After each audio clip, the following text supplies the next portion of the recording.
John Keats once wrote, "Beauty is truth, truth beauty. That is all ye know on earth and all ye need to know." Jack Nicholson told Tom Cruise and the world that we can't handle the truth, whilst Winston Churchill said, "A lie gets halfway around the world before the truth has a chance to get its pants on." If you ask anyone if he or she is a truthful person, only the very honest or insane will confess to being a liar. We pride ourselves on telling the truth, and all Rotarians know the guiding principle of, is it the truth? Earlier this year, I took part in a debate about us living in a post-truth world, where we argued about the value of truth in today's society.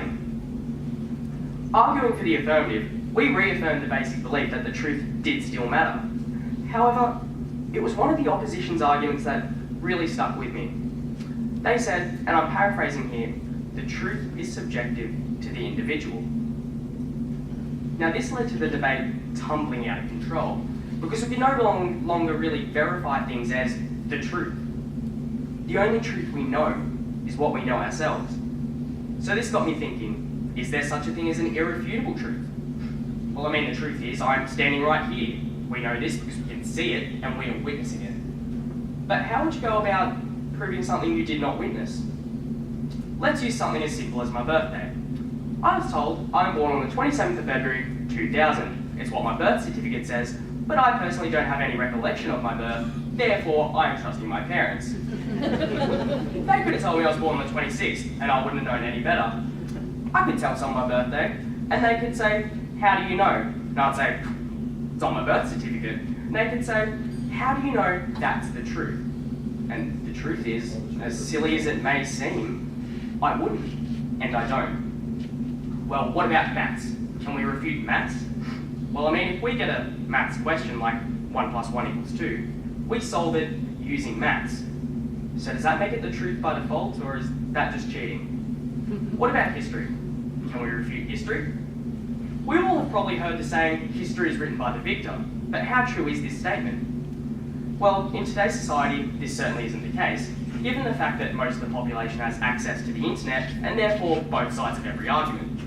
But what about centuries ago, before computers?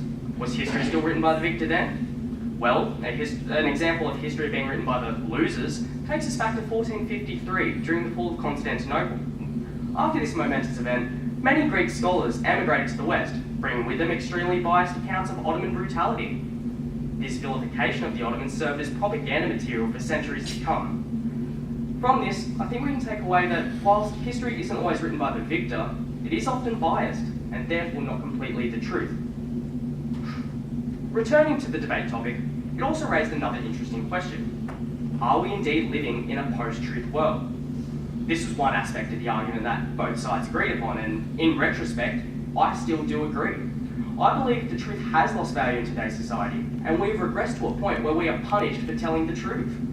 The most graphic example of this is Julian Assange. While being targeted by many outraged governments because of his site WikiLeaks, Assange declared, "Don't shoot the messenger for revealing uncomfortable truths."